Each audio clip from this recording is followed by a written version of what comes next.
Na sasa tuelekee katika shoroba za mahakama ambapo kesi iliyowasilishwa mahakamani ya wakilishi wa akina mama katika kaunti ya Wajir Fatuma Gedi inaendelea baada ya yule wakili ambaye alikuwa hasikii vizuri kuweza kurudi baada ya kupokea matibabu. Hebu tupate kusikia yanayoendelea mahakamani. I thought you are my friend. I asked him why. He said, how comes you can appropriate funds and leave and just left my constituency without giving any money? So I took it jokingly. I said, which money and which constituency and which budget are you talking about? Because I'm not the one who appropriate funds. Then he said the public participation that happened in Wajir. Then I told him, Mheshimiwa, you were invited. All the members of the parliament from Wajir were invited. Sorry?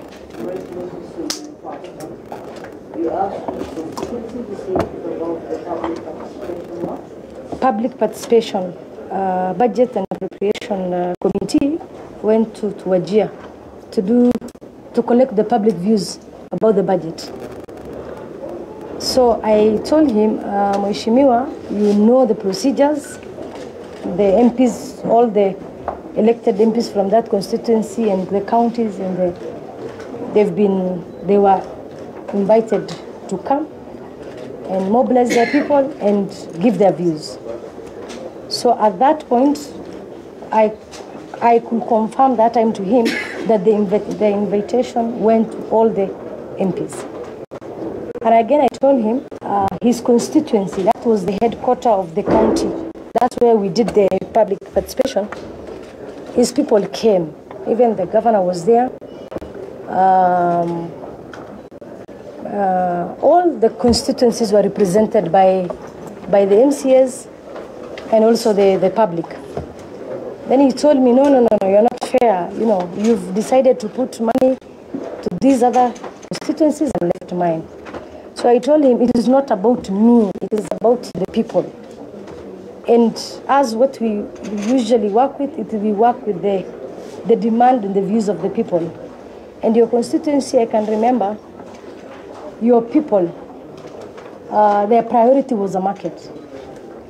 And since the money that we had was only 100 million for the entire county, we looked at the priorities. And at that time, the priorities was roads and water. And I even explained to how we, allocated, how we shared that money amongst the constituencies according to the views of the public and also the priority. So he said, priorities were roads and water. Then I explained further and I told him, Mheshimiwa, the people said they want market, and right now there is a big tussle on the ownership of the land, so we cannot put that money. And since the market required like 250 million, we will lobby through World Bank funds and national government, but let us first deal with the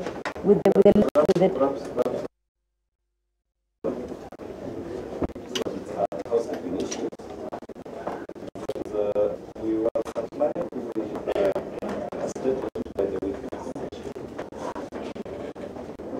And we have recorded it. The same witness recorded herself to the issue that recorded in us. She observed herself. She feels that there are issues that she needs to further in the court of justice. The prosecutor knows what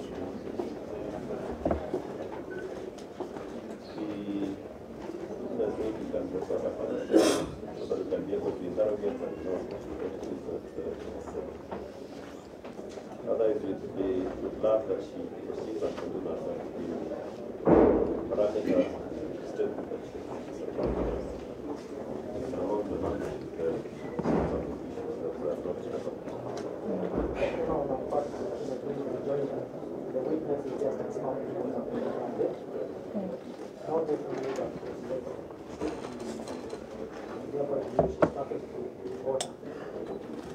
Thank you. At that,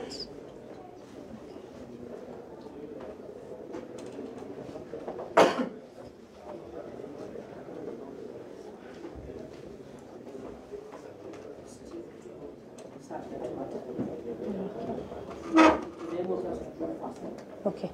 Yes, kindly contain yourself to what led to the assault and how the assault happened. Okay.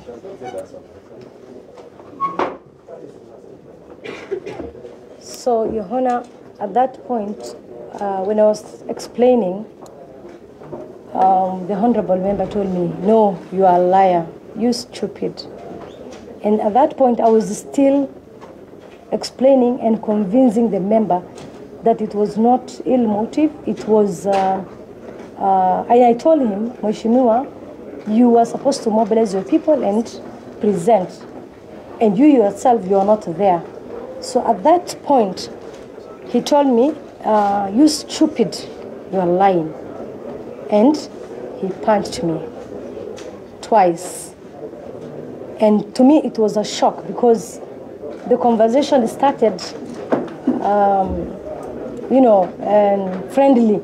And the way I was explaining, I didn't know what at that point was he really thinking. But for me, it was a colleague discussion. I was trying to explain.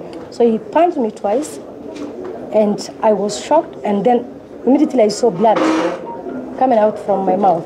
So before you go to the blood, Yes. when he punched you twice, could you kindly tell the court where he punched you and using what? Okay, he punched me here on the left jaw, and then the neck, like he was in front of me, and he used his hand to punch me. And then when I did this, and then again he punched me twice.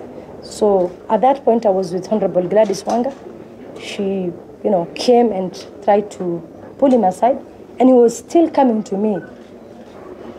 And that's the time now the sergeant at arm, who is also a witness here, came from the inside Parliament. When you mentioned sergeant at arms, can you give us the name? Do you know the name? Lekule. Yeah, sorry. So tell us what happened, who came to intervene? The person who I was with then and immediately intervened was Honorable Gladys Wanga. Right. Yeah, and then for me it was a shock because when I saw blood and I was crying, she came and held me, but the Honorable Member was still insisting to come and hit me again. That time, then there was chaos, and it was the Princess of the Parliament. The drivers, were rushing towards us.